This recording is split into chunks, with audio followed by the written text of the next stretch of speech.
আমি অর্চিতা শীল আজকে ignore regional centre Kolkata থেকে বিপিএসসি 143 ইউনিট 5 এর স্টেট অটোনমি।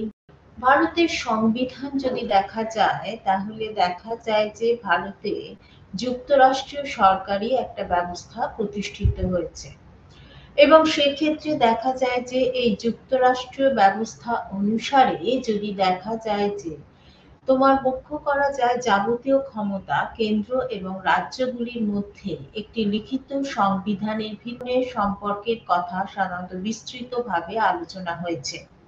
অর্থাৎ ভারতীয় সংবিধানে ৩ ধরনের কেন্দ্র রাজ্যের সম্পর্কের কথা অবতারণা করা হয়েছে, অর্থাৎ আইনগত এবং বলা যেতে পারে প্রশাসনিক এবং অর্থনৈতিক সম্পর্ক।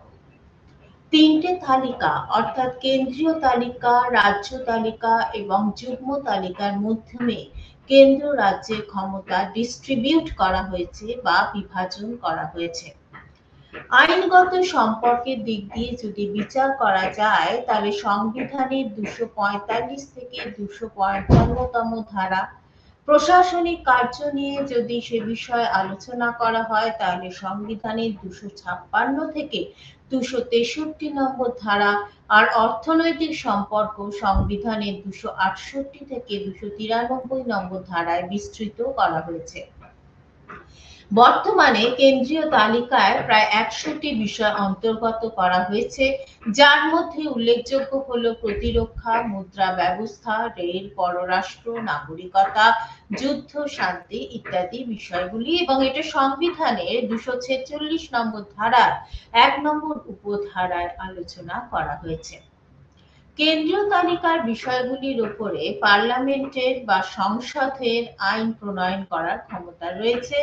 রাজ্য আইনসভার এই বিষয়ে কিন্তু কোনো আইন প্রণয়নের অধিকার নেই। রাজ্য তালিকায় প্রধানত 66টি বিষয় যুক্ত করা হয়েছে। পরে 42তম সংবিধান সংশোধন এবং অন্যান্য সংশোধনের মাধ্যমে দেখা গেছে যে পরবর্তীকালে রাজ্য তালিকা থেকে কিছু কিছু বিষয়কে বাদ দিয়ে দেওয়া হয়েছে এবং সেক্ষেত্রে এমন বিষয়ের সংখ্যা বেড়ে কমে গিয়ে 66 থেকে আজকে 62তে গিয়ে পৌঁছেছে, অর্থাৎ 62 হয়ে গেছে। পুলিশ, আইন শৃঙ্খলা, ভূমি রাজস্ব, স্থানীয় স্বায়ত্তশাসন, জল সরবরাহ, রাস্তাঘাট ইত্যাদি যে বিষয়গুলো রয়েছে সেই বিষয়গুলি এখানে আলোচনা করা হয়েছে। এখন বর্তমানে দেখা যায় প্রথমে আমরা একটু আলোচনা করে থাকি যে যুগ্ম তালিকায় আর কি কি বিষয় রয়েছে। আমরা প্রথমে বললাম কেন্দ্রীয় তালিকা, তারপর বললাম রাজ্য তালিকা, এরপর বলছি জয়েন্ট লিস্ট বা যুগ্ম তালিকা। এই তালিকাটা সংবিধানের সাধারণত 246 নম্বর ধারার 2 নম্বর উপধারায় আলোচনা করা হয়েছে এবং ভারতের সংবিধানে প্রথম 46টি বিষয় এবং বর্তমানে 52টা যে বিষয় রয়েছে সে সম্পর্কে যুগ্ম তালিকায় অন্তর্ভুক্ত করা হয়েছে। এই তালিকায় বিষয়গুলির মধ্যে রয়েছে যেমন বিবাহ, দেওয়ানি, ফৌজদারি, বিদ্যুৎ, শিক্ষা ইত্যাদি বিষয়গুলো। এখন দেখা যাচ্ছে যে এইগুলির উপর কেন্দ্র ও রাজ্য দুটো সরকারি উভয় প্রকারই আইন, কেন্দ্র এবং রাজ্য সরকার দুজনেই আইন প্রণয়ন করতে পারে বা তার আইন প্রণয়নের ক্ষমতা রয়েছে। তবে কেন্দ্রীয় আইনের সঙ্গে রাজ্য আইনে যদি কখনো কোনো কারণে কোনো কন্ট্রাডিকশন ঘটে বা বিরোধ ঘটে থাকে তবে সেক্ষেত্রে কিন্তু কেন্দ্রীয় আইনই বলবৎ থাকে, বরং সেখানে তখন রাজ্য আইনে যে অংশটা কন্ট্রাডিকশন হচ্ছে কেন্দ্রীয় আইনের সঙ্গে সেই অংশটাকে সাধারণত রিজেক্ট করে দেওয়া হয় বা বাতিল করে দেওয়া হয় এবং সেই ক্ষেত্রে কেন্দ্রীয় সরকার রাজ্য সরকারের এই রাজ্য সরকারের যে আইন সেটাকে বিরোধী বলে গণ্য করতে পারে। এরপরে আমরা আসি অবশিষ্ট ক্ষমতা। সেখানে দেখা যাচ্ছে যে ভারতীয় সংবিধান অনুসারে অবশিষ্ট ক্ষমতা কেন্দ্রীয় সরকারকে সাধারণত প্রদান করা হয়েছে, অর্থাৎ residual power has been handed over in the hands of the central government এবং সেক্ষেত্রে দেখা যাচ্ছে অবশিষ্ট বিষয় অর্থাৎ তার মানে কেন্দ্রীয় সরকার সমগ্র রাষ্ট্রের জন্য বা যে কোনো রাজ্যের জন্য এবং রাজ্যের যে কোনো অংশের জন্য আইন প্রণয়ন করতে পারে। এরপরে আসি একটি স্টেট অটোনমির কথা আমরা বলছি। এখানে বলা যায় যে একটি রাজ্যের মধ্যে বিভিন্ন উপ অঞ্চল থাকে। সেই উপ অঞ্চলগুলো সবকটা ডেভেলপমেন্ট বা উন্নয়ন সব সময় সমান হয় না। অর্থাৎ অসম এবং ভারসাম্যহীন অনেক সময় ডেভেলপমেন্ট বা বিকাশ দেখা যায়, যেটা ভারতীয় যুক্তরাষ্ট্রীয় ব্যবস্থার একটা মৌলিক সমস্যা হিসেবে বিবেচিত হয়ে থাকে। অর্থাৎ ভারতীয় যুক্তরাষ্ট্রীয় ব্যবস্থা আমেরিকান যুক্তরাষ্ট্রীয় ব্যবস্থার অনুসরণে তৈরি হলেও এটা পুরোপুরি যুক্তরাষ্ট্রীয় ব্যবস্থা নেওয়া যায়নি, বরং এটাকে আমরা ছদ্ম যুক্তরাষ্ট্রীয় ব্যবস্থা বা কোয়াসি ফেডারাল বলতে পারি। তাই উন্নয়ন স্তরের ক্ষেত্রে প্রায়শই রাজ্যগুলিতে, বিশেষত যেগুলো কম উন্নত রাজ্যগুলো রয়েছে, সেখানে একটা চেতনা তৈরি করার বা যে সমস্ত রাজ্যগুলো পিছিয়ে আছে, অর্থাৎ পিছিয়ে পড়া যে রাষ্ট্রগুলি রয়েছে, সেই রাষ্ট্রগুলি না রাজ্যগুলি রয়েছে, সেই রাজ্যগুলি যাতে তাদের মধ্যে যে একটা অসমতা বা একটা ডিসপ্যারিটি লক্ষ্য করা গেছে, তারা বিশ্বাস করে থাকে যে কেন্দ্রীয় আইনের জন্য সেখানে এই ধরনের ডিসপ্যারিটি রয়েছে। যারা পলিটিক্যাল লিডার রয়েছেন, রাজনৈতিক নেতা, কর্মী এবং সিভিল যে সুশীল সমাজ বা সিভিল সোসাইটি বলা হয়, আজকের দিনে সুশীল সমাজের কথাটা ভীষণভাবে ইম্পর্টেন্স বা গুরুত্ব দিয়ে আলোচনা করা হয়। এই সংগঠনগুলি, সুশীল সমাজের মধ্যে যে সংগঠনগুলি রয়েছে, তারা পরামর্শ দেয় যে তাদের রাজ্য বা অঞ্চলগুলো যেগুলো বিকাশ করতে পারে, যে অঞ্চলগুলোর ফ্লারিশমেন্টের সুযোগ রয়েছে, সেগুলোর ক্ষেত্রে যেন কি হচ্ছে অটোনমি, বিশেষ ডেভেলপমেন্ট অথরিটি বা উন্নয়ন কর্তৃপক্ষ বা বোর্ড প্রতিষ্ঠা করে স্থানীয় যে জনগণ রয়েছে সেখানে বলা যায়, বা স্থানীয় যারা রয়েছে তাদের চাকরিতে রিজার্ভেশন অর্থাৎ সংরক্ষণ, এছাড়া যে শিক্ষা প্রতিষ্ঠান রয়েছে, এডুকেশনাল ইনস্টিটিউশন রয়েছে, তাইগুলোকে প্রতিষ্ঠা করা যায় যাতে আরো বেশি করে হেলথ সেক্টরটা যাতে ডেভেলপ করা যায়, অর্থাৎ স্বাস্থ্য কাঠামো, পরিকাঠামো অর্থাৎ হেলথ স্ট্রাকচার, যেমন সেখানে হাসপাতাল থাকতে পারে, হসপিটাল থাকতে পারে, মেডিকেল কলেজ মানে primary health centre, medical college, শিল্পের ফ্লারিশমেন্ট, এইগুলোর উপর ভীষণ গুরুত্ব দেওয়া হয়েছে। অর্থাৎ ব্যাপক অর্থে যদি দেখা যায় যে স্বায়ত্ত শাসনের ব্যাপারটি নাগরিকদের আলোচনার সঙ্গে বা নাগরিকদের জীবনযাপনের সঙ্গে it is very much related to them, অর্থাৎ ভীষণভাবে সম্পৃক্ত হয়ে রয়েছে। এখন বলা হচ্ছে যে সমস্ত অঞ্চলে ধরো অটোনমি সেভাবে নেই, যে সমস্ত অঞ্চলে স্বায়ত্ত শাসন বঞ্চিত, যারা অর্থাৎ অটোনমি ডিপ্রাইভ হচ্ছে, সেই সমস্ত যে জনসাধারণ রয়েছে বা জনসংখ্যা রয়েছে, তাদের যদি সত্যি ফেডারেল স্ট্রাকচারে যারা এই স্বায়ত্তশাসনের বেনিফিটটা পাচ্ছে,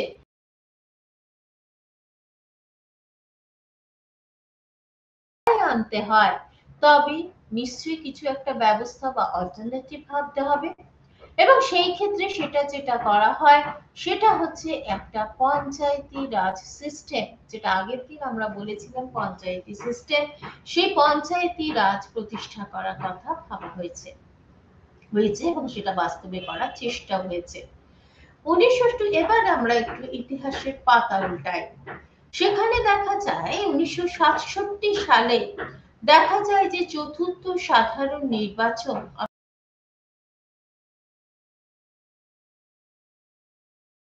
আছে, উভয় ক্ষেত্রে একটি শাসক দল হিসেবে সেই সময় কংগ্রেস পার্টির একটা দাপট ছিল এবং তার ফলে সেই কংগ্রেস পার্টির আধিপত্যের সঙ্গে সঙ্গে কেন্দ্র রাজ্য সম্পর্ক অনেক বেশি সুসংগত ছিল বা সেটা অনেক বেশি ইউনাইটেড ছিল। এখন দেখা যাচ্ছে এই সাধারণ নির্বাচন ভারতের রাজনৈতিক প্রক্রিয়া বা পলিটিক্যাল প্রসেস এবং বিশেষত ফেডারেল সম্পর্কের, ফেডারেল বা ফেডারালিজমের ক্ষেত্রে বা যুক্তরাষ্ট্রীয় ব্যবস্থার ক্ষেত্রে একটা টার্নিং পয়েন্ট হিসেবে কাজ করেছিল। কি দেখা গেল?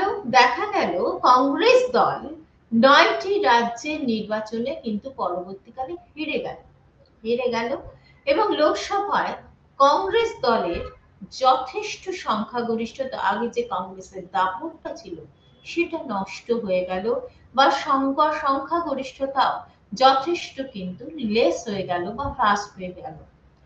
এর ফলে কি দেখা গেল? ফলস্বরূপ কি দেখা গেল? দেখা গেল সেই সময় যে উন্নয়নের কনসেপ্ট, ডেভেলপমেন্ট, সেটা দেখা যাচ্ছে বিভিন্ন রাজ্যগুলোতে কংগ্রেসের দাপত্য কমে গেল। সুতরাং বিভিন্ন রাজ্যে রিজিওনাল যে পার্টি, বিভিন্ন আঞ্চলিক পার্টিগুলো কি হচ্ছে, তারা কিন্তু ফোরফ্রন্টে চলে এলো। এবং যখন তারা এলো, তারা দেখা গেল যে ভীষণ ইম্পেটাস নিয়ে কাজ করার চেষ্টা করলো, এবং তারা কাজ করার জন্য তারা বললো আমাদের চাই, উই ওয়ান্ট অটোনমি, অর্থাৎ আমাদের কিন্তু স্বায়ত্ত শাসনের প্রয়োজন আছে।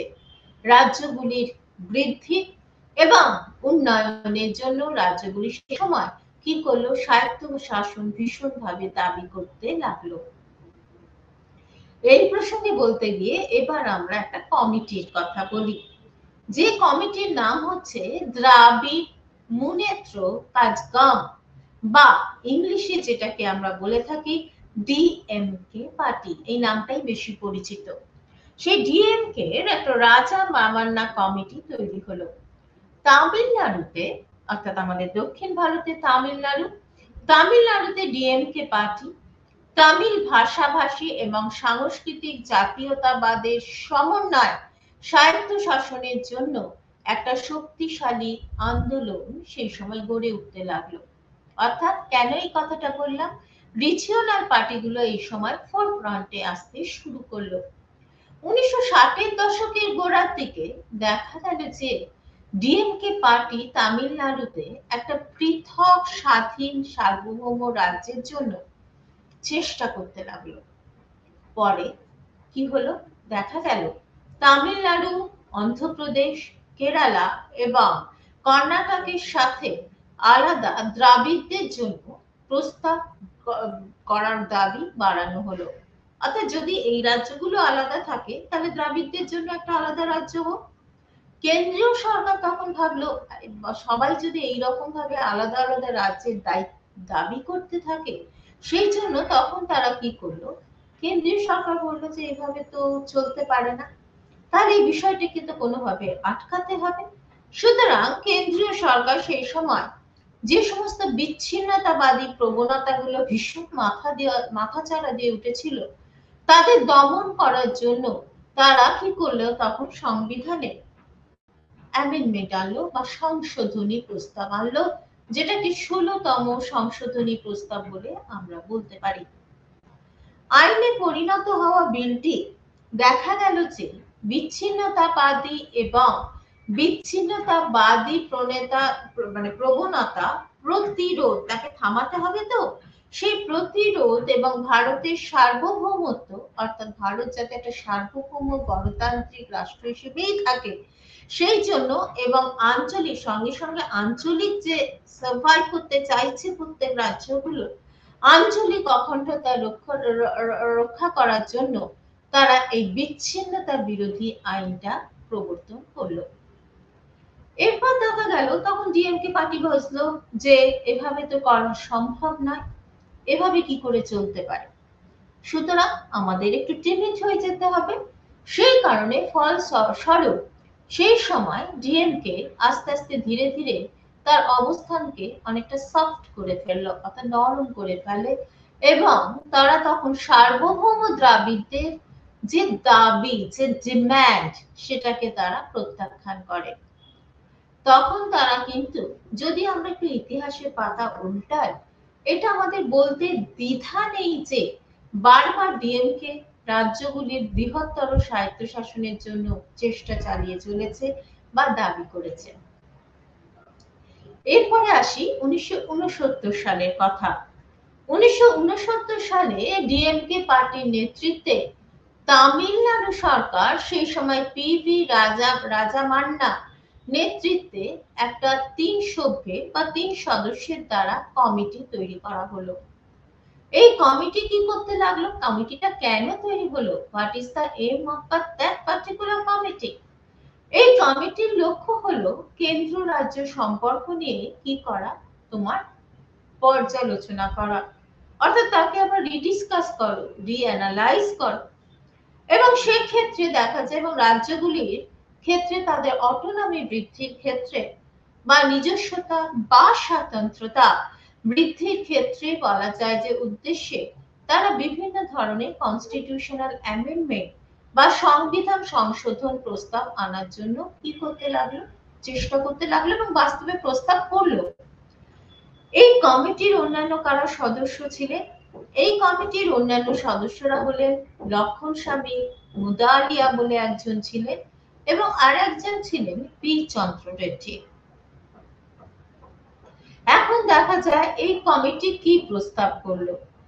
এই কমিটি প্রস্তাব করেছিল যেগুলো, তার মধ্যে কতগুলো উল্লেখযোগ্য ছিল সেগুলোই বরং একটু বলে নিই। সেখানে বলা যায় আর্টিকেল 356 যেটা রয়েছে তার ডিসলভেন্টের কথা বলল, অর্থাৎ বিনাশের কথা বলল।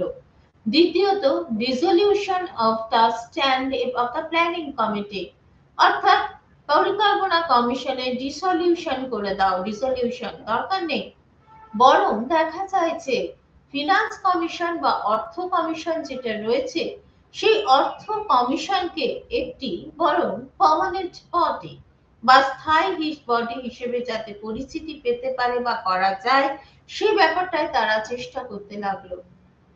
স্টেট লিস্ট বা রাজ্য তালিকা থেকে কেন্দ্রীয় এবং যুগ্ম তালিকায় যে বিষয়গুলো রয়েছে সেগুলোকে ট্রান্সফার করা, কিছু কিছু করা, ট্রান্সফার কথা বললো এবং একটি শক্তিশালী শক্তি বা পাওয়ারফুল কমিটি তৈরি করা হয় যার মাধ্যমে বলা হলো যে রিকনস্ট্রাকশন অফ 3 লিস্ট, অর্থাৎ 3টি যে তালিকা রয়েছে সেগুলো সংস্কার করো বা রিফর্মেশন করো, অর্থাৎ রাজ্য যুগ্ম এবং কেন্দ্রীয় তালিকাকে আবার নতুন ভাবে বিন্যাস করার কথা বলা হয়। এরপরে আমরা একটু কথা বলি অকালি দলের কথা। এই অকালি দল যেটা, সেখানে তারা যেটা এনেছিল সেটার নাম হচ্ছে আনন্দপুর সাহিব রেজলিউশন। আমরা প্রথমে বললাম রাজামান্ডা কমিটির কথা যেরকম বললাম, এরপরে আমরা অকালি দলের কথা বলি। দেখা যায় যে শ্রীমণি আকালি দল, যেটি অকালি দল নামেই বেশি পরিচিত বা আকালি দল নামে পরিচিত, এটি কিন্তু পাঞ্জাবের একটা রিজিওনাল পার্টি বা আঞ্চলিক দল এবং যেটি পাঞ্জাবের শিখদের একটা বড় ভিত্তি, অর্থাৎ শিখরা যেটা রয়েছে তাদের একটা বড় ভিত্তি বা বেশ হিসেবে সেটা আইডেন্টিফাই করা যায় বা চিহ্নিত করা যায়। এখন দেখা যায় যে মাস্টার তারা সিং একজন শিখ রাজনৈতিক নেতা ছিলেন এবং তিনি খুব অ্যাকসেপ্টেবল নেতা ছিলেন, সার্বিক নেতা ছিলেন, যিনি একটি বলা যায় যে তিনি একটি শিরোমণি প্রবন্ধক যে কমিটি সেটা তৈরি করেছিলেন বা তার কমিটি তৈরি করতে তার বিশাল অবদান ছিল। এই অকালি দল 1960 সালে প্রথম দিকে তারা সিং এর নেতৃত্বে একটা সার্বভৌম রাজ্যের জন্য বা রাষ্ট্র নিজেরা আলাদা হয়ে যাবে তার জন্য তারা প্রস্তাব উত্থাপন করেছিল। এই প্রসঙ্গে বলতে গিয়ে গল্পটা আরো এগিয়ে নিয়ে যায়। সেখানে দেখা যায় সন্ত ফতেহ সিং এর নেতৃত্বে পাঞ্জাব সুবার সাহায্যে বা পাঞ্জাব সুবার জন্য সেই সময় কিছু আন্দোলন সংগঠিত হয়েছিল এবং তাদের কি ডিমান্ড ছিল? তাদের ডিমান্ড ছিল যে পাঞ্জাবে ভাষাভাষীদের জন্য তাদেরও একটা সেপারেট স্টেট তৈরি করে দাও। সবাই ভাবছে সেপারেট স্টেট তৈরি করব, দ্রাবিড়রাও ভাবছে সেপারেট স্টেট তৈরি করব, পাঞ্জাবিরাও ভাবছে তাদের জন্য একটা সেপারেট স্টেট তৈরি করা হোক। এই উদ্দেশ্যে পাঞ্জাব সুবার ক্ষেত্রে তিনি বলা যায় যে সন্ত ফতেহ সিং আমরণ অনুসরণ শুরু করে। তখন কেন্দ্রীয় সরকার ভাবলো অসুবিধে হয়ে যাবে এই ব্যাপারটাতে, তখন কি করলো পাঞ্জাব সুবার এই ডিমান্ডটা পারতপক্ষে কি করে নিল, তোমার গ্রহণ করে নিল। কিন্তু এটা শিখদের, এটা দেখলো যে শিখরা কিন্তু এতে খুব একটা সন্তুষ্ট হলো না। কেননা কেন হলো না, কেননা বরং বলা যায় তারা ভাবলো যে কেন্দ্রীয় সরকার এইটা করে কোনোভাবে প্রবলেমটাকে ধামা চাপা দিতে চাইছে। বরং শিরোমণি অকালি দল 1968 সালে যে বাতলা সম্মেলনে সম্মেলনে কি বলা যেতে পারে, রাজ্যগুলির যে বৃহত্তর স্বায়ত্ত সাধনের জন্য, শাসনের জন্য, স্টেট অটোনমির জন্য যে সংশোধনী প্রস্তাব এনেছিল, সেই প্রস্তাবটাকে পাশ করে নিজেরা। 1973 সালে দেখা যায় যে কি হলো, অক্টোবর মাসে অকালি দল আনন্দপুর সাহেব অনুষ্ঠিত একটা সভায় ধর্মীয় এবং রাজনৈতিক যে সমস্ত উভয় দাবি সম্মিলিত একটা প্রস্তাব নেওয়া হলো। কি কি দাবি সম্মিলিত নেওয়া হলো? ধর্মীয় এবং রাজনৈতিক। এবং সেই ক্ষেত্রে দেখা যায় যেটাকে একটা বিশেষ নামে, পরিচিত নামে করা হয়, যেটা আনন্দপুর রেজলিউশন নামে পরিচিত হয়ে থাকে। এই রেজলিউশনে কি দাবি করা হলো? এই রেজলিউশনে দাবি করা হয়েছিল যে নিশ্চয়ই কেন্দ্রের ক্ষমতা থাকবে, কিন্তু কেন্দ্রের ক্ষমতা শুধুমাত্র ডিফেন্স অর্থাৎ প্রতিরক্ষা, বৈদেশিক বিষয় অর্থাৎ ফরেন পলিসি রিলেটেড, কমিউনিকেশন যোগাযোগ, মুদ্রা, এই সমস্ত ব্যাপারে সেটা থাকবে, শুধুমাত্র সীমাবদ্ধ থাকবে। অন্যান্য সমস্ত ক্ষমতাগুলি they should be vested in the hands of the state, অর্থাৎ রাজ্যগুলির হাতে ন্যস্ত করা উচিত, তারা বলেছিল। অকালি দলের নেতা তখন দেখা যায় গুরনাম সিং এই প্রস্তাবটি উত্থাপন করেছিলেন, এবং সেখানে যখন তিনি পরবর্তীকালে পাঞ্জাবের মিনিস্টার হন, চিফ মিনিস্টার হন, মুখ্যমন্ত্রী হন, তখন তিনি স্বায়ত্ত শাসন ব্যাপারটাকে আরো এগিয়ে নিয়ে যাওয়ার চেষ্টা করেন। এবং সেই কারণে সেই স্বায়ত্ত শাসন নিয়ে আলোচনার জন্য সেই সময় ডিএমকে এর বিখ্যাত নেতা এম করুণানিধিকে তিনি লুধিয়ানায় আমন্ত্রণ জানিয়েছিলেন। রাজ্যে এই যুগলটিকে রাজ্যে বলা যায় যে এই যে ডিএমকে পার্টির প্রধান, এবং এখানে বলা যায় যে অকালি দলের নেতা গুরনাম সিং, যিনি প্রথমে মুখ্যমন্ত্রী হয়েছিলেন, পরবর্তীকালে দেখা যায় যে এই যুগল মানে দুজন বৃহত্তর স্বায়ত্ত শাসনের জন্য অনেক বেশি ইনিশিয়েটিভ নিয়েছিলেন বা স্টেট অটোনমির কথা বলেছিলেন। এরপরে আরেকটি ঘটনা বলি, যেটা হচ্ছে Paschimbanga memorandum, West Bengal memorandum. তাতে কি বলা হয়েছিল, পশ্চিমে তো অনেকদিন পর্যন্ত তৃণমূল সরকার আসার আগে প্রায় মানে বেশ 2-3 দশক পশ্চিমবঙ্গ সরকার ছিল বামফ্রন্ট সরকার। পশ্চিমবঙ্গে বামফ্রন্ট সরকার 1977 সালে কেন্দ্র এবং রাজ্যের সম্পর্ক যেটা রয়েছে তার আবার পুনর্বিন্যাস অর্থাৎ রিকনস্ট্রাকশন চেয়েছিলেন, এবং যে একটা মেমোরেন্ডাম পেশ করেছিলেন বা স্মারকলিপি দিয়েছিলেন। এবং সেটা কি করেছিলেন, তারা নিজেরা নিজেদের মধ্যে অনেক আলোচনার পর সেটা তারা কেন্দ্রের কাছে অর্পণ করেছিলেন। এই স্মারকলিপিতে কি দেখানো হয়েছিল? এই স্মারকলিপিতে দেখানো হয়েছিল যে কিভাবে কেন্দ্র এনক্রোচ করছে, কি করছে, কেন্দ্র রাজ্য সরকারের ক্ষমতাগুলোকে কি করা হচ্ছে, হস্তগত করার জন্য এগিয়ে যাচ্ছে, অর্থাৎ encroachment of central government towards the state government. এবং এর ফলে রাজ্যগুলির কিন্তু এই অটোনমি বা স্বতন্ত্রতা ক্রমশ নষ্ট হচ্ছে। পশ্চিমবঙ্গের স্মারকপত্রে বলা হয় যে সংবিধানের 356 নম্বর যে ধারা রয়েছে, তারা বলেছিলেন যে it is totally against the concept of federalism in India, এটা যুক্তরাষ্ট্র বিরোধী। এবং দেখা যায় যে যার সাহায্যে বরং বলা যায় যুক্তরাষ্ট্র ব্যবস্থার ফ্লারিশমেন্টের কথা সেখানে বলা হয় না, বরং যুক্তরাষ্ট্র ব্যবস্থাকে দমন করার কথা বলা হয়েছে। এবং সেটা যদি এই কনসেপ্টের মাধ্যমে দমিত হয় ধারার মাধ্যমে, তাহলে কিন্তু অটোমেটিক্যালি রাজ্যের যে স্বাতন্ত্রতা বা অটোনমি আছে সেটাও কিন্তু ক্রমশ হ্রাসপ্রাপ্ত হবে বা ইন্টারাপ্টেড হবে। এই স্মারকলিপি বা মেমোরেন্ডামে প্রধান বিষয় কি ছিল? রাষ্ট্রপতি যে রাজ্য সরকারকে ডিসলভ করে দেওয়ার যে ক্ষমতা আছে সেটার মানে কি? তার মানে তার যে লেজিসলেটিভ অ্যাসেম্বলি আছে, বিধানসভা আছে, সেটাকেই তো তুলে দেওয়ার কথা বলা হচ্ছে। এই আর্টিকেলে কিন্তু এই বিষয়টির কথা বলা হয়েছিল এবং তারা বলেছিল যে এই আর্টিকেলটার জন্য সেই ক্ষেত্রে এটা তোমার পরিবর্তন বা চেঞ্জের প্রয়োজন আছে। এছাড়াও তারা বলেছিলেন আরো কিছু কিছু ক্ষেত্রে সংবিধান সংশোধনী প্রয়োজন আছে। ফেডারেলিজম শব্দটি যুক্ত করার জন্য রিপাবলিক অফ ইন্ডিয়া বা ভারতের প্রজাতান্ত্রিক ব্যবস্থাটি এই ধারণাটার বিকাশ সাধন বা সেটা ডিসলভমেন্টের প্রয়োজন আছে বলে তারা সেটাও যুক্ত করেছিল। এরপর আমরা আসি তেলেগু দেশম পার্টি বা যেটাকে আমরা বলে থাকি টিডিপি। 1983 সালের দেখা যায় যে নির্বাচনে তেলেগু দেশম পার্টি টিডিপি কি দ্বারা বিপর্যস্ত না হওয়া পর্যন্ত দেখা যায় যে অন্ধ্রপ্রদেশের রাজনৈতিক ইতিহাসে কংগ্রেস পার্টির আধিপত্য বজায় ছিল, অর্থাৎ supremacy of the Congress party লক্ষ্য করা গেছিল এবং প্রায় 3টে দশক অর্থাৎ 3 ডিকেড এই কনসেপ্টটা জারি ছিল বা এটা বজায় রাখা সম্ভব হয়েছিল।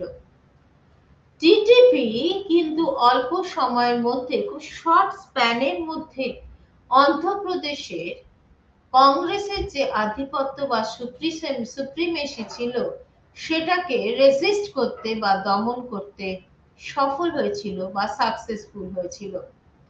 এই তেলেগু দেশম পার্টি 1982 সালের 29শে মার্চ তৈরি করা হয়েছিল। টিডিপি বা তেলেগু দেশম পার্টি এই স্টেটগুলোতে বা রাজ্যগুলিতে আরো ক্ষমতা ট্রান্সফার করে অর্থাৎ হস্তান্তর করে বৃহত্তর যে ইকোনমিক ডিসেন্ট্রালাইজেশন অর্থাৎ আর্থিক বিকেন্দ্রীকরণ এবং রাজ্যের বা স্টেট অটোনমির ওপর ভীষণভাবে গুরুত্ব দিয়েছিল এবং সেখানে তারা বলতে গিয়ে বলেছিল যদি প্রয়োজন হয় অ্যাকর্ডিং টু দ্য নেসেসিটি রাজ্যপালের পদ বা যে কনসেপ্ট অফ দ্য গভর্নর এই কনসেপ্টটাকেও রিজেক্ট করে দেওয়ার প্রয়োজন আছে। 1983 সালে লক্ষ্য করা যায় যে মে মাসে বিজয়ওয়াড়াতে দেখা যায় যে বিরোধী দলগুলির বৈঠকের একটা নেসেসিটি ছিল বা প্রয়োজন ছিল। সুতরাং এই বৈঠকের পর একটা যৌথ বিবৃতি জারি করা হয়েছিল এবং সেখানে সেই সময় বেঙ্গালুরুতে দক্ষিণের বলা যায় যে মুখ্যমন্ত্রীদের একটা কনক্লেভ মানে একটা আলোচনা সভায় সেই সময় বিখ্যাত নেতা রামকৃষ্ণ হেগড়ের নেতৃত্বে কেন্দ্রীয় রাজ্য সম্পর্ককে পর্যালোচনা করার জন্য একটা কি আনা হয়েছিল প্রস্তাব বা প্রপোজাল আনা হয়েছিল। এরপর আমরা যেটা বলি সেটা হচ্ছে জাতীয় সম্মেলন শ্রীনগর সম্মেলন। 1983 সালে অক্টোবর মাসে তৎকালীন কাশ্মীরের মুখ্যমন্ত্রী কে ছিলেন? ফারুক আব্দুল্লাহ। সেই ফারুক আব্দুল্লাহ কর্তৃক আয়োজিত এই শ্রীনগর কনক্লেভে প্রায় 17টি রাজনৈতিক দলের প্রায় 50 জন নেতা মিলিত হয়েছিলেন এবং একটি পৃথক কাশ্মীর রাজ্য করার কথা ভাবা হচ্ছিল। দেখা যায় যে 5 আগস্ট 2019-এ কাশ্মীরকে কিন্তু ভাগ করা হলো মানে এইভাবে বলা হলো অর্থাৎ দুটো কেন্দ্রশাসিত অঞ্চলে তারা পরিণত হলো। একটা হচ্ছে জম্মু এন্ড কাশ্মীর, ঠিক আছে, এবং দ্বিতীয়ত অংশটা হচ্ছে লাদাখ। এই শ্রীনগর কনক্লেভে দেখা যায় যে ডিএমকে পার্টি, টিডিপি যে দলগুলো খুব স্বায়ত্ত শাসন বা স্টেট অটোনমির কথা বলে সেই ধরনের অর্থাৎ DMK, TDP, Akali Dal, Republican Party of India, Assam Nationalist Party ও ন্যাশনাল কনফারেন্স এবং লেফটিস্ট পার্টি তারা কিন্তু সবাই মিলে ইউনাইটেড হয়েছিল বা একত্রিত হয়েছিল। উপস্থিত সমস্ত দলগুলো ফেডারালিজম এবং রাজ্যগুলো ভারত স্বায়ত্তশাসনের কারণে ভারত বলছি আরো স্বায়ত্তশাসনের কারণে বা নিজেদের স্টেট অটোনমিকে বৃদ্ধি করার জন্য আরো বেশি করে এই সময় থেকে ইউনাইটেড হয়েছিল। এরপর একটু উত্তর পূর্বাঞ্চলে চলে যাই। নর্থ ইস্টার্ন স্টেটস এর কথা ভাবতে থাকি। নিশ্চয়ই আমরা জানি নাগাল্যান্ড, অরুণাচল, আসাম, মেঘালয় এগুলো রয়েছে। এখন দেখা যায় যে সেই কনসেপ্টে বলতে গিয়ে নাগা ন্যাশনাল কাউন্সিল বা এনসিসি এবং মিজো ন্যাশনাল ফ্রন্ট এমএনএফ এর কথা বলতে পারি। 1950 এবং 1960-এর দশকে প্রথম দিকে নাগা এবং যে মিজোরা ছিল তাদের অঞ্চলের জন্য এবার তারা আস্তে আস্তে স্বায়ত্তশাসনের দাবি করতে শুরু করলো। নাগা ন্যাশনাল কাউন্সিল খুব দৃঢ়ভাবে সীমাহীন স্বায়ত্তশাসনের পক্ষে বলেছিল, আনলিমিটেড অটোনমির কথা ভাবতে শুরু করে এবং তারা সেটা ব্যক্ত করে।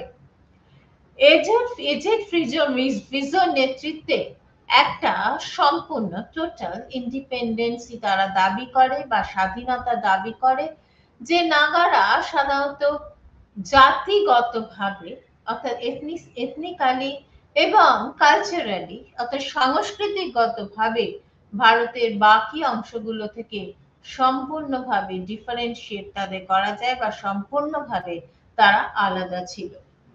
মিজো ন্যাশনাল ফ্রন্ট বলা যায় যে এনএনসির মতো দেখা যায় যে একজন লালদেঙা বলে একজন নেতা আছে, তার নেতৃত্বে মিজো একটা ইন্ডিপেন্ডেন্ট স্টেট হিসেবে গড়ে উঠুক সেই বিষয়টির কথা তারা বলেছিল। এরপর আমরা বলি economic relation between the centre and the state এবং সেখানেও স্টেট অটোনমির কথা, অর্থাৎ কেন্দ্র রাজ্য আর্থিক সম্পর্ক, স্বায়ত্তশাসন। 2002 সালে লরেন্স সেইজ একটা কথা বলেছিলেন। কি বলেছিলেন?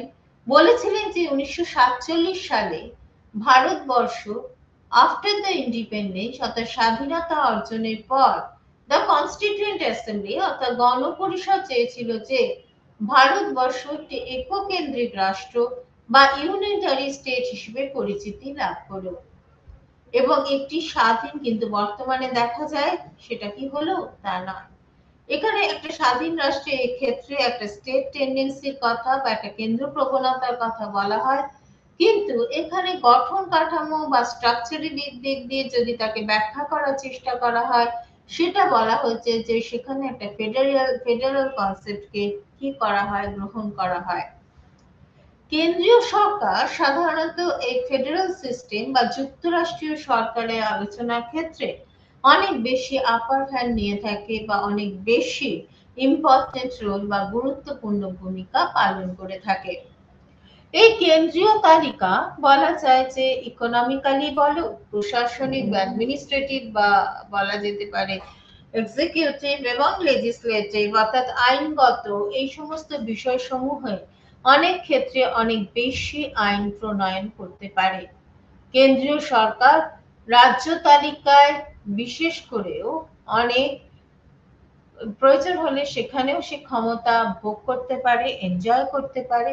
অবশিষ্ট ক্ষমতা বা রেসিডুয়াল পাওয়ারের ক্ষেত্রেও কেন্দ্রীয় সরকারই কিন্তু আপার হ্যান্ড নিয়ে থাকে। আলটিমেট কি হয়ে থাকে? অনিবার্য পরিণতিটা কি হয়ে থাকে? অনিবার্য পরিণতি হলো রাজ্য সরকার আর্থিক বিষয় ইকোনমিক অ্যাসপেক্টের দিক দিয়ে সাধারণত they are totally dependent on the state, on the central government, অর্থাৎ কেন্দ্রের উপর অনেক বেশি তাদের নির্ভর করতে হয়। তার ফলে দেখা যাচ্ছে যে কেন্দ্রীয় সরকারের উপর রাজ্য সরকারগুলি তোমার নির্ভরশীলতার যে টেন্ডেন্সি রয়েছে সেটা অনেক বেশি বৃদ্ধি পেয়ে থাকে।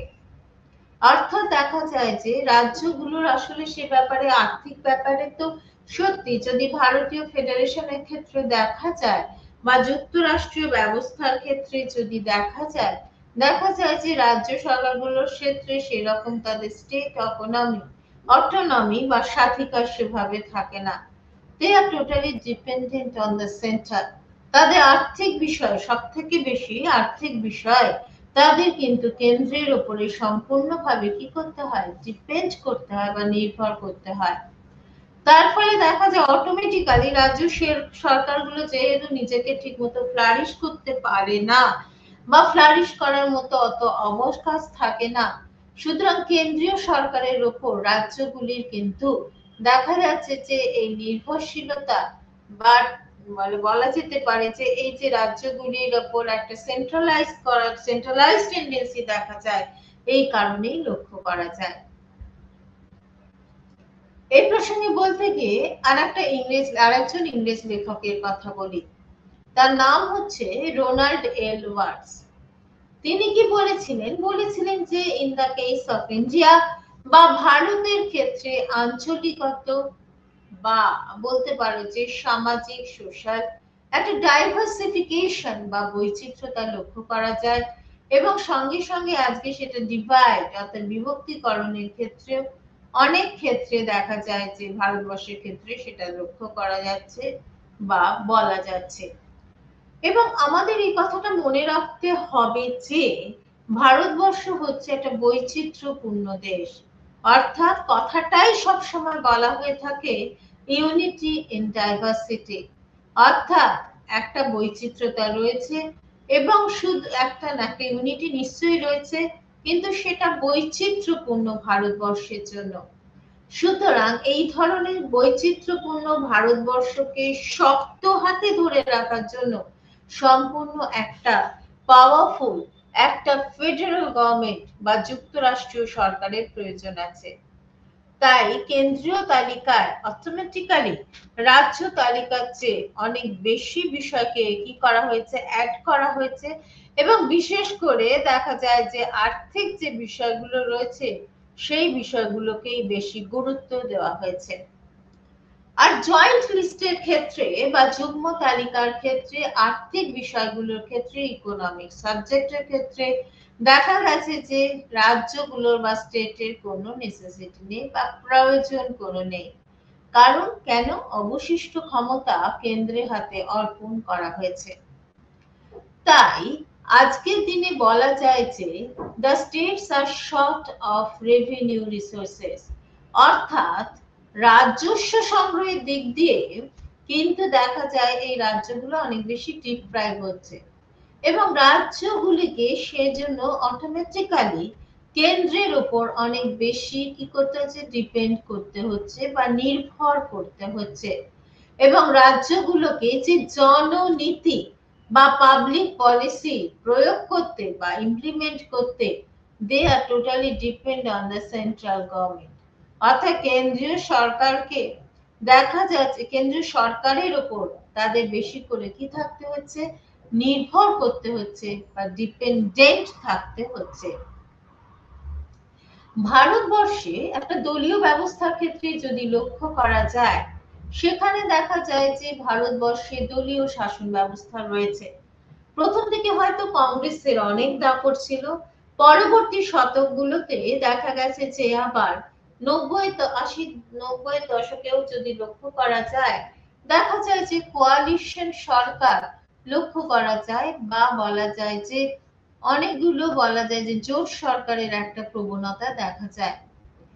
কিন্তু তার পরবর্তীকালে এখন যে সরকার রয়েছে সেখানেও আবার কিন্তু দেখা যায় যে একটা দলই দেশকে শাসন করছে, বিজেপি, এবং বিজেপির নেতৃত্বে সেখানে শাসন ব্যবস্থা কন্ডাক্টেড হচ্ছে বা পরিচালিত হচ্ছে। এই কেন্দ্রে যে দল শাসন করে তার অনেক বেশি পপুলারিটি থাকে, অর্থাৎ কেন্দ্রে যে দল থাকবে অনেকে বলেন যে সেই দলের পপুলারিটি সাধারণত রাজ্য সরকার বা স্টেট গভর্নমেন্টের তুলনায় অনেক বেশি থেকে থাকে।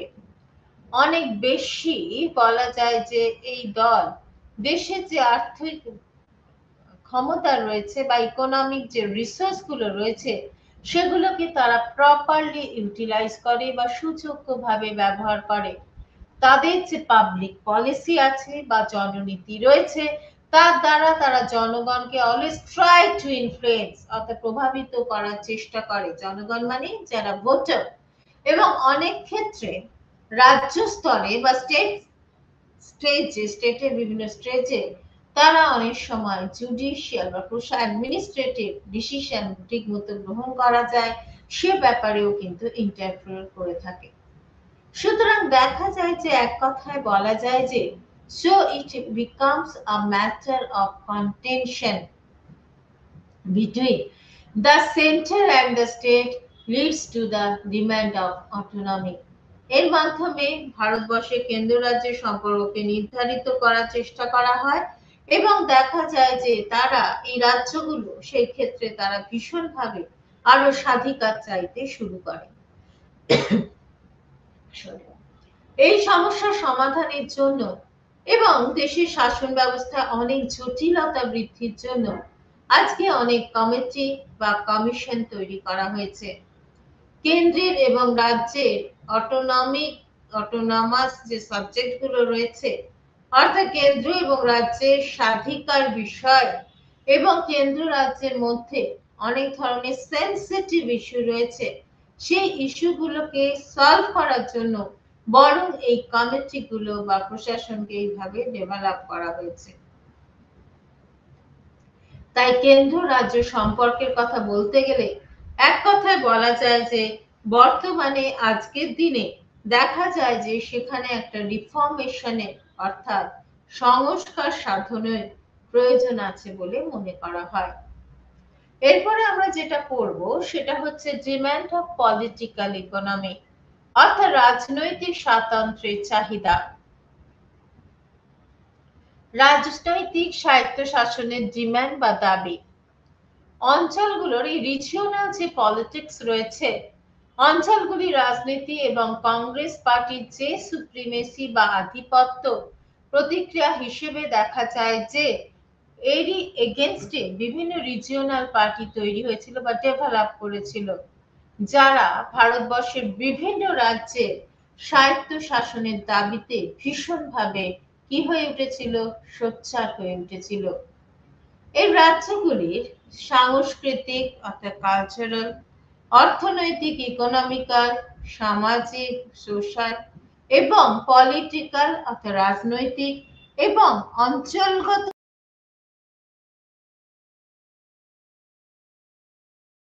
এক ধরনের সম্পর্ক তৈরি করার জন্য মানে কোঅর্ডিনেশন আনার জন্য তারা চেষ্টা করেছিল।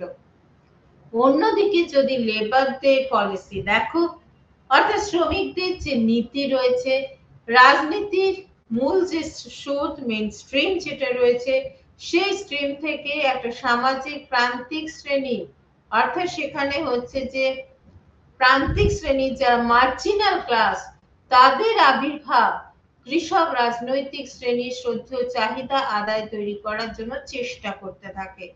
তাই তারাও রাজ্যে এবং অঞ্চলে পলিটিক্যাল ইকোনমি বা রাজনৈতিক স্বাতন্ত্র্যের কথা বলে থাকে।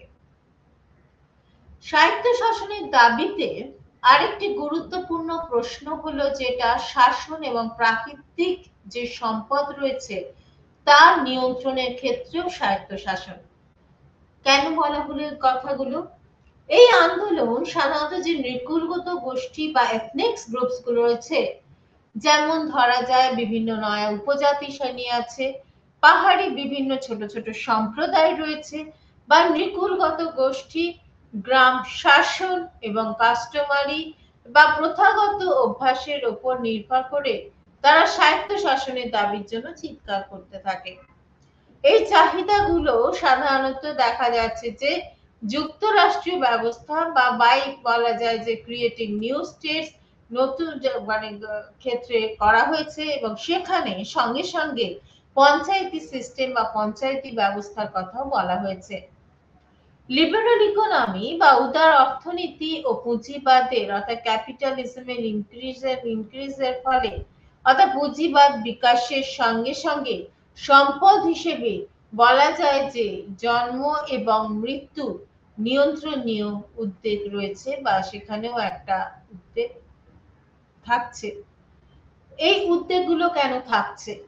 এই উদ্বেগগুলো হলো আসলে কি বলতো, রাষ্ট্রগুলোর বেশিরভাগ ক্ষেত্রে বা প্রায়শই রাজনৈতিক অভিজাতদের সমর্থনকারী দৈত্যাকার যে কর্পোরেট সেক্টর রয়েছে, কর্পোরেশনগুলির দ্বারা তারা তাদের স্বায়ত্ত শাসন নষ্ট করে ফেলছে। তার মানে কি হচ্ছে, রাষ্ট্রগুলো প্রায়শই রাজনৈতিক যে অভিজাত সম্প্রদায় রয়েছে তাদের দৈত্যাকার কর্পোরেশনগুলির দ্বারা তারা তাদের স্বায়ত্ত শাসনকে কি করছে, নষ্ট করে দিতে চাইছে। দ্বিতীয়ত, এটি ব্যবসায়ী এবং উন্নয়ন সম্পর্কিত ক্রিয়াকলাপকে ঠিকমতো পরিচালনা করার জন্য অটোনমি বা স্বায়ত্ত শাসনের প্রয়োজন আছে বলে তারা মনে করছে। পুঁজিবাদী অর্থনীতি যে রয়েছে, ক্যাপিটালিস্ট ইকোনমি যে রয়েছে, সেখানে দেখা যাচ্ছে যে সূচনার সাথে সাথে জমিদার এবং স্থানীয় শাসক গোষ্ঠীর মতো ঐতিহ্যবাদী যে অস্তিত্ব রয়েছে, সেই ঐতিহ্যবাহী অভিজাতদের আধিপত্য আঞ্চলিক স্বায়ত্তশাসনের দাবিতে সাধারণত রাজশক্তির দ্বারা চ্যালেঞ্জের মুখে পড়ে যায়। অর্থাৎ তার মানে কি, পুঁজিবাদী অর্থনীতি ক্যাপিটালিস্ট ইকোনমিটাকে নষ্ট করা হয়নি, সাইমালটেনিয়াসলি এই জমিদার এবং স্থানীয় যে শাসক গোষ্ঠীর মতো ঐতিহ্যবাদী অভিজাতদেরও যাতে আধিপত্য, এলিট গ্রুপ হিসেবে তাদের আধিপত্য বজায় থাকে, সেই ব্যাপারটাকেও গুরুত্ব দেওয়া হচ্ছে। এরপর যেটা বলি, 1967 থেকে 1979 সালের মধ্যে পাঞ্জাবে অকালি দল, তামিলনাড়ুতে বলেছে জিএমকে, উত্তরপ্রদেশে ভারতীয় ক্রান্তি দল, বা বলা যায় যে এছাড়াও পাঞ্জাব এবং হরিয়ানায় উল্লাসের মতো রাজনৈতিক দলগুলো কি হচ্ছে, উত্থান তাদের মানে তৈরি হয়েছে নতুন। পাশাপাশি আর একটা যেটা বৈশিষ্ট্য লক্ষিত হলো, এই আন্দোলনের সমস্ত উপাদানগুলো কিন্তু জানতো স্বায়ত্ত শাসন অর্থাৎ স্টেট ইকোনমি কথাই বলে থাকে। স্বায়ত্ত শাসনের এই দাবির জন্য আরেকটি উল্লেখযোগ্য ফ্যাক্টর কাজ করে থাকে। সেক্ষেত্রে কি বলা হচ্ছে, পৃথক রাজ্যের শাসনের দিকে পরিচালিত হওয়ার কথা বলা হয়, এবং দেখা যাচ্ছে যে অঞ্চল এবং ঐতিহ্য যে বিভিন্ন অঞ্চলগুলো রয়েছে তাদের মধ্যেও একসময় কিন্তু হিস্টোরিক্যাল একটা ডিসব্যালেন্স বা বলা যায় যে একটা অসাম্য লক্ষ্য করা যায়। এই প্রসঙ্গে বলতে গিয়ে পিছিয়ে পড়া রাজ্যগুলি এখন বলা যেতে পারে বিমারু বলা হয়ে থাকে, যারা ব্যাকওয়ার্ড স্টেট রয়েছে তাদের মধ্যে একটা দুর্বল অর্থনৈতিক মানে তারা তো দুর্বল রাষ্ট্র, সুতরাং একটা দুর্বল অর্থনৈতিক ব্যবস্থা বা উইক একটা স্টেট ইকোনমি লক্ষ্য করা যায়। বিহার, মধ্যপ্রদেশ, রাজস্থান এবং উত্তরপ্রদেশের মতো রাজ্যগুলি দেশের শিল্প বৃদ্ধির জন্য সাধারণত দেখা যায় যে কাঁচামালের প্রধান আবদার মানে বলতে পারো যে কাঁচামালের প্রধান অবদানকারী। অর্থাৎ বলা যেতে পারে যে এখানে সম্পদ অভিশাপ কথাটা ব্যবহার করা হয়। কেন বলা হয়? সম্পদ অভিশাপ মানে একটা পরস্পর বিরোধী পরিস্থিতি যেখানে সমৃদ্ধ প্রাকৃতিক সম্পদ থাকা সত্ত্বেও একটা অঞ্চল বা এরিয়া তারা বেসিক্যালি ইকোনমিক্যালি ভীষণ দুর্বল হয়ে থাকে। প্রযুক্তিগত অগ্রগতির উপর ভিত্তি করে বা বেশ করে যে মার্কেট ইকোনমি বা বাজার অর্থনীতির বিস্তৃতি পিছিয়ে পড়া অঞ্চলগুলো যেগুলো রয়েছে তাদের সাধারণত অনেক বেশি কি করা হয়েছে, বলা যেতে পারে যে স্বায়ত্ত শাসনের দাবি তারা কি হচ্ছে প্রায়শই পরিলক্ষিত হয়ে থাকে। অর্থাৎ প্রযুক্তি টেকনোলজিক্যালি অনেক ডেভেলপমেন্ট হয়েছে, সুতরাং স্থানীয় যে ছোট ছোট নিয়ন্ত্রণ সেটা প্রতিষ্ঠার জন্য স্বায়ত্ত শাসনের দাবি বা স্টেট ইকোনমি বিশেষভাবে ইম্পর্টেন্স দেওয়া হয়। উদাহরণ হিসেবে আমরা ঝাড়খণ্ড এরিয়া স্বায়ত্তশাসিত কাউন্সিলের কথা বলতে পারি, যেটাকে বলা যায় এবং সেখানে অনুমোদন দেওয়া হয়েছিল, এবং 1995 সালে তৎকালীন বিহারে যে সরকার ছিল সেক্ষেত্রে সেই সরকার সেটা অনুমোদন দিয়েছিল। বিহারের ঝাড়খণ্ড অঞ্চল, এখন ছত্তিশগড় ঝাড়খণ্ড এসব হয়েছে, বিহার আর ছত্তিশগড় রয়েছে, ঝাড়খণ্ড অঞ্চল রাজ্য সরকারের প্রতি এতটাই ডিসস্যাটিসফাইড ছিল, অসন্তুষ্ট ছিল যে এই অঞ্চলের স্বার্থের বা কি করা হচ্ছে লিডারশিপ করা বা প্রতিনিধিত্ব করার কথা ভাবিনি। আঞ্চলিক স্বার্থকে অনেক বেশি ইম্পর্টেন্স বা গুরুত্ব দেওয়ার কথা বলা হয়েছে এবং সেই ক্ষেত্রে কমিশনকে বলা হয়েছে যে নতুন রাজ্য গঠন করার কথা। এরপরে আমরা যেটা আসি সেটা হচ্ছে প্লুরাল সমাজ অর্থাৎ বহুকেন্দ্রিক সমাজ এবং স্বায়ত্তশাসন। বৃহত্তর রাজ্যে সাংস্কৃতিক এবং ভাষাগত বৈচিত্র্য লক্ষ্য করা হয়। এই জন্যই আমরা বলেছিলাম ভারতবর্ষ হচ্ছে ইউনিটি ইন ডাইভার্সিটি, অর্থাৎ অনেক সংগঠিত অনেক অর্গানাইজ গ্রুপের আবির্ভাব ঘটে যাদের স্বার্থের বাসস্থানের মাধ্যমে কার্যকর প্রশাসনে বলা যেতে পারে যে দাবি এবং পাল্টা দাবি লক্ষ্য করা যায়।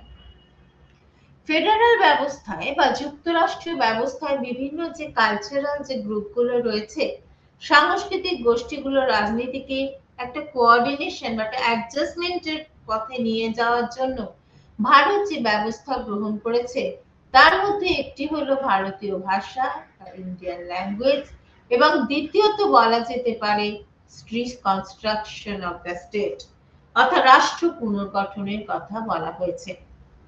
এটি মূলত একটি ভূখণ্ডের মধ্যে প্রাদেশিক স্বায়ত্তশাসন প্রদান করে একটি নির্দিষ্ট ভৌগোলিক অবস্থানে কেন্দ্রীভূত গোষ্ঠীগুলির জন্য সাধারণত দেখা যায় যে কার্যকলাপের কি হয় কঠোরভাবে ব্যবহৃত হয়ে থাকে।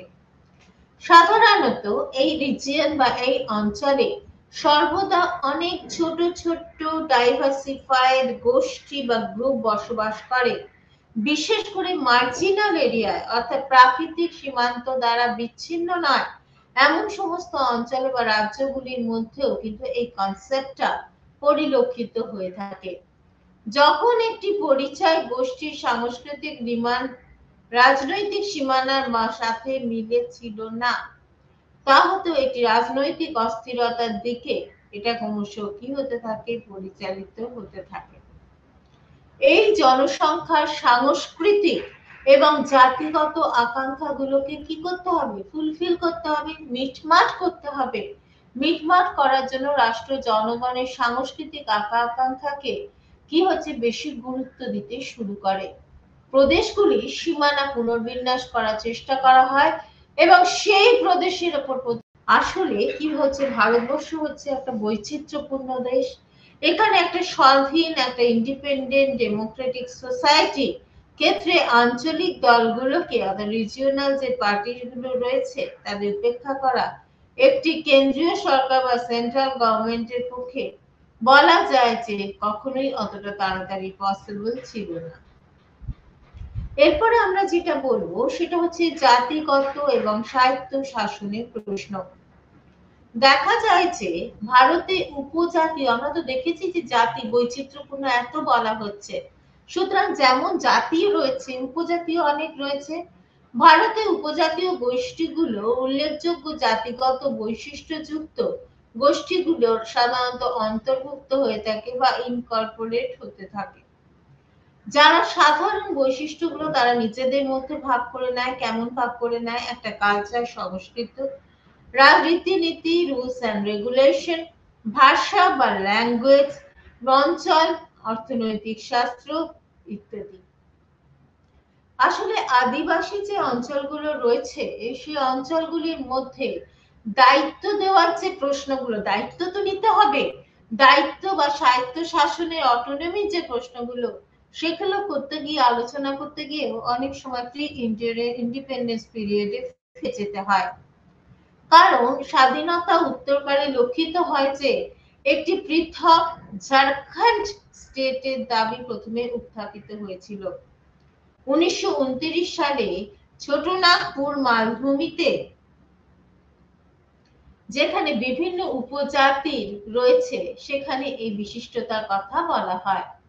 ভারতীয় সংবিধানের 6ষ্ঠ তফসিলি অধ্যায় উত্তর পূর্ব রাজ্যগুলোতে উপজাতীয় অঞ্চলগুলির স্বায়ত্তশাসন সম্পর্কগুলি ভীষণভাবে গুরুত্ব পেতে শুরু করে।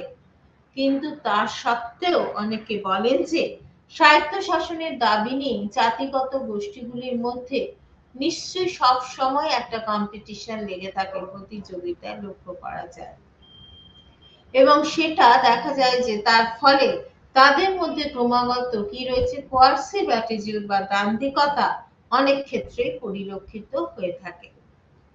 এরপর আমরা শেষ টপিক ভাষা ও স্বায়ত্তশাসন বলবো।